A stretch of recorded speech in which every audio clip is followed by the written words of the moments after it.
Assalamualaikum warahmatullahi wabarakatuh, sahabat Isma dimanapun kita berada. Hari ini kita kedatangan tamu istimewa, Bapak Dr. Ihsanuddin MP. Selamat datang Pak Ihsan di Aceh.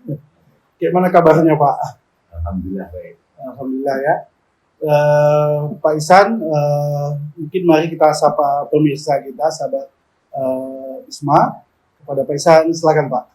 Assalamualaikum warahmatullahi wabarakatuh, sahabat Isma sekalian. Senang sekali bisa berdiri di kampus Rumah Tercipta. Ya, sedikit Pak nih Pak, kira-kira bisa menceritakan pengalaman dan biografi Bapak sedikit Pak. Baik, nama saya Ihsanuddin. Kami dari Universitas Trunojoyo Madura. Kebetulan saya dari program studi agribisnis Fakultas Pertanian. Kehadiran saya di rumah ini kebetulan juga berkaitan dengan kegiatan beta sering, di mana rumah memperoleh hibah kompetisi beta sering dari Kemendikbud Ristek Dikti untuk beberapa skema. Di antaranya untuk yang saya naungi adalah skema untuk hibah kompetisi penyusunan kreatif mahasiswa, kemudian pembelajaran online, kemudian pengelolaan aset dan penjaminan. Ketika saya datang ke sini, saya tidak menyangka, saya pikir kotanya kecil dan seperti kami di kota lain yang ternyata sudah besar. Dan saya lihat juga teman-teman dari kampus sini luar biasa. Mahasiswanya kemarin saya terkait dengan PKN juga aminnya yang luar biasa. Semoga saya bisa menjadi bagian mampu berkontribusi untuk perjuangan teman-teman pribadi. Ya. Demikian biografi singkat beliau. Nah, Pak Dr. Ihsan, mungkin kita ngomong-ngomong sejenak ya terkait dengan organisasi kemahasiswaan nih Pak. Nah, untuk pengembangan dan peningkatan kapasitas Ormawa dan juga bagaimana menumbuh kembangkan kemampuan mahasiswa untuk berminat di dalam PKM. Kira-kira strateginya seperti apa Pak? Begini, jadi saat ini ada pemberlakuan kurikulum MBK, Merdeka Belajar Kampus Merdeka itu menjadi sebuah startup kita untuk bagaimana mahasiswa itu tidak hanya menjadi mahasiswa kupu-kupu, kuliah pulang, tetapi dari situ kita bisa memberikan sebuah berbagai macam kegiatan yang itu bisa direkognisi. Nah, di bidang kemahasiswaan itu di MPK itu kita bisa mengakomodir kegiatan yang mereka sukai, yang mereka sesuai dengan minat bakatnya. Nah, Dikti itu memberikan beberapa fasilitas terkait dengan hal itu. Yang pertama diantaranya adalah PKM. Nah, PKM itu ada berbagai macam skema yang intinya saya ringkas, ada skema riset, kemudian skema riset juga ada riset sosial humaniora, kemudian yang eksakta, kemudian ada yang applied, yang maksudnya dalam terkait dengan pengabdian, model pemberdayaan masyarakat dan kewirausahaan, dan ada juga yang model insentif seperti artikel ilmiah. Nah, itu yang bersifat pribadi ya. Nah, tapi yang dalam bersifat UKM, organisasi kemahasiswaan juga ada. Tahun kemarin namanya istilahnya PKK Ormawa. Jadi setiap organisasi mahasiswa itu diminta untuk dapat melakukan kegiatan dengan juga berbagai macam skema. Ada yang bentuknya skema kewirausahaan, ada skema yang untuk wisata, ada kampung protein dan sebagainya. Nah, dari situ kenapa saya bilang itu juga artinya tidak berdiri sendiri, karena dari kegiatan baik PKM, PKK Ormawa, dan satu lagi sebenarnya P2MB ya. P2MB itu adalah untuk program kewirausahaan. Jadi kalau yang P2MB itu memang khusus untuk kewirausahaan. Nah, yang saya sampaikan tadi bahwa kegiatan masyarakat itu tidak berdiri sendiri. Artinya terkadang mereka sibuk untuk melakukan kegiatan itu, tapi kuliahnya terbengkalai kan gitu. Nah sekarang tidak, karena di antara itu ketika dia lolos PKM gitu, dia harus diakui SKS-nya. Biasa 6 SKS terkandung di situ. Apalagi jika misalkan itu riset gitu ya. Nah riset itu bisa digunakan untuk tugas akhir yang bersangkutan. Atau misalkan pemberdayaan, misalkan PKM-PM, pemberdayaan masyarakat, itu bisa menjadikan pengganti untuk KKN. Artinya demikian juga yang di P2MB maupun di PKK Ormawa. Artinya apa?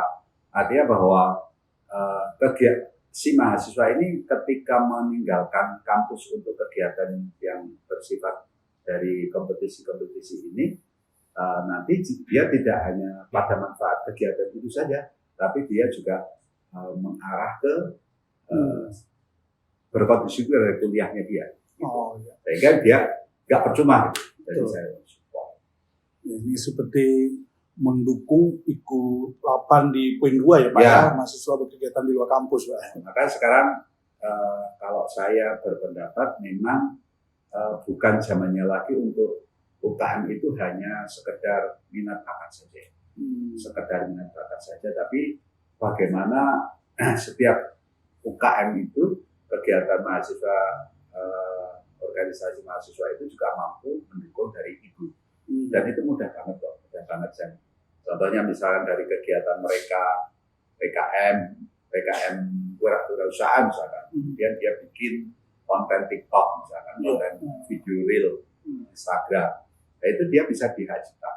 Nah itu kan bisa menambah rekognisi berapa jumlah keterlibatan mahasiswa dalam kegiatan itu untuk memperoleh rekognisi. Belum lagi ke publikasi.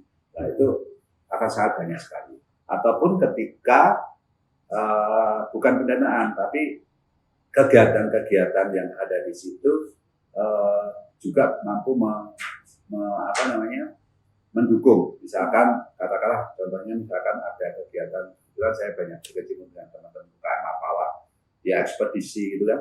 Nah ekspedisi juga jangan hanya cuma main aja, jangan main aja, sedikit dapat data di situ bisa digunakan untuk conference, bisa digunakan, dia bikin peta, misalkan peta gua, ada di mahasiswa saya itu, dia ekspedisi gua, dia bikin peta itu bisa diciptakan, dibikin hak cipta, kemudian diakui, itu menjadi rekognisi kampus yang luar biasa.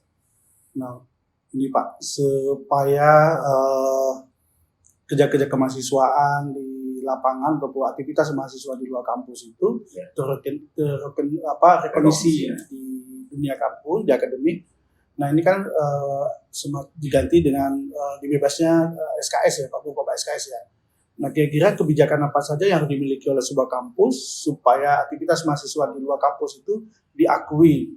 Nah kira-kira mata kuliah yang tepat untuk pembebasan SKS ini kira-kira mata kuliah apa Pak ya? Yang pertama yang harus dilakukan adalah regulasi dari rektor dulu. Jadi ada semacam peraturan rektor atau SK rektor yang mengakui bahwa kegiatan-kegiatan mahasiswa yang kemahasiswaan baik dari UPK, baik dia mulai dari PKM, PKK Ormawa, P2MB ataupun dari kegiatan yang bersifat reguler dari suatu UKM itu adalah bisa diakui. Nah nantinya pengakuan apa saja yang bisa diakui itu nanti diatur oleh tiap-tiap prodi. Nah jadi karena prodi kan yang tahu ya. Jadi misalkan contohnya begini misalkan mahasiswa saya waktu itu ada magang ikut MBKM magang industri. Nah magang industri atau magang di NGO. Nah kebetulan si NGO itu punya proyek terkait dengan bagaimana mengadvokasi kampung yang tercemar limbah B3. Nah, karena mahasiswa saya dari Fakultas Pertanian, Agribis, maka kegiatan mereka diarahkan untuk yang berbau pertanian. Misalkan akhirnya mereka menguji preferensi masyarakat setempat, pengaruhnya dengan pra dan pasca terkait dengan limbah B3. Satu, mereka bisa mengadvokasi masyarakat. Dua, dia dapat data. Nah, dapat data itu akhirnya dia bisa meneruskan untuk skripsi. Nah, artinya apa? Artinya memang satu regulasi dari tingkat kampus, rektorat, yang itu bisa menaungi seluruh fakultas. Nah, nanti terkait dengan apa saja yang akan diakui, itu nanti tergantung dari prodi. Bisa menginsert ke mata kuliah yang sudah ada, atau bisa juga menambah. Jadi misalkan ketika di MPKM itu kan untuknya magang industri kan semester 5.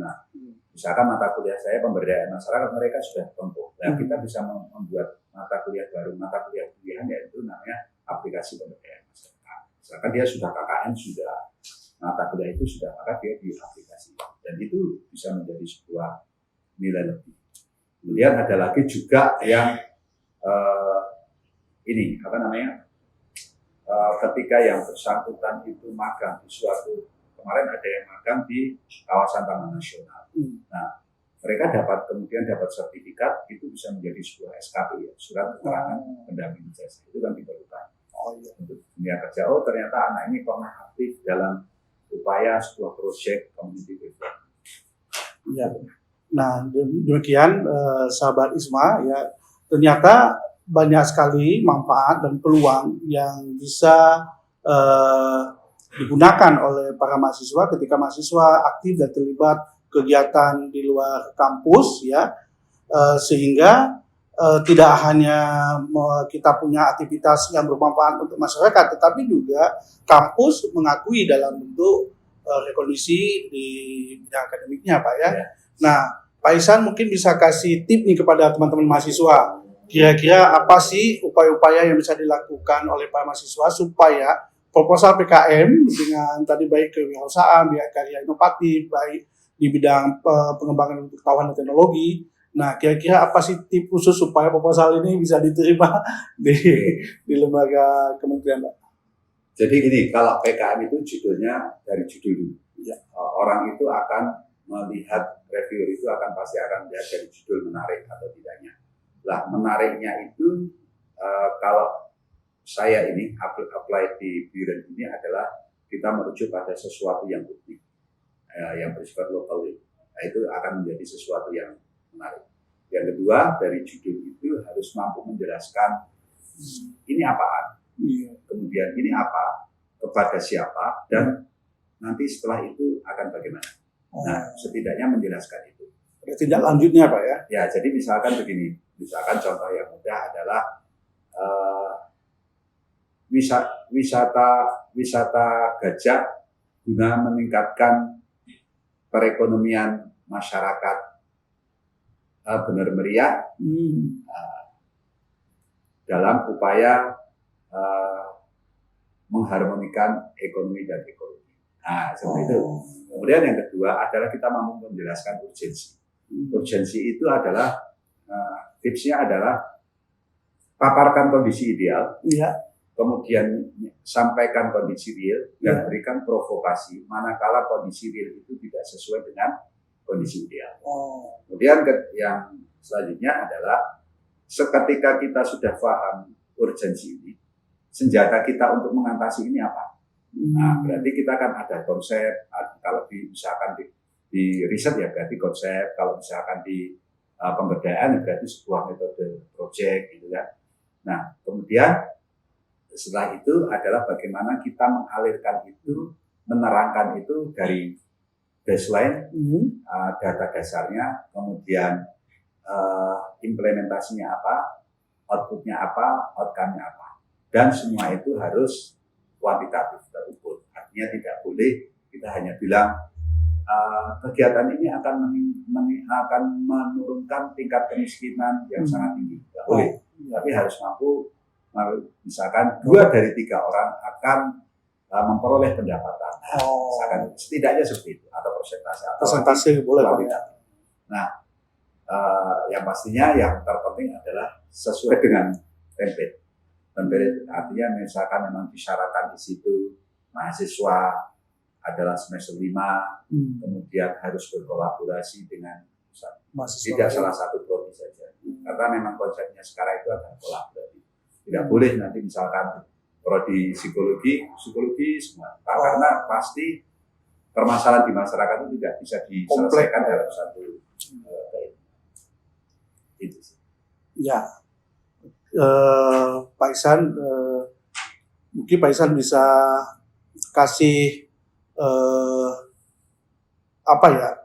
salah satu cara bagaimana mereka merumuskan masalah, Pak Ihsan. Ini biasanya teman-teman mahasiswa ini ketika membuat satu konsep dan ide, kesulitan ketika dia merumuskan masalah. Ada nggak pendekatan ataupun teori yang membantu para mahasiswa itu bagaimana cara dia menemukan rumusan masalah, terus apa strategi dalam penyelesaian masalah itu?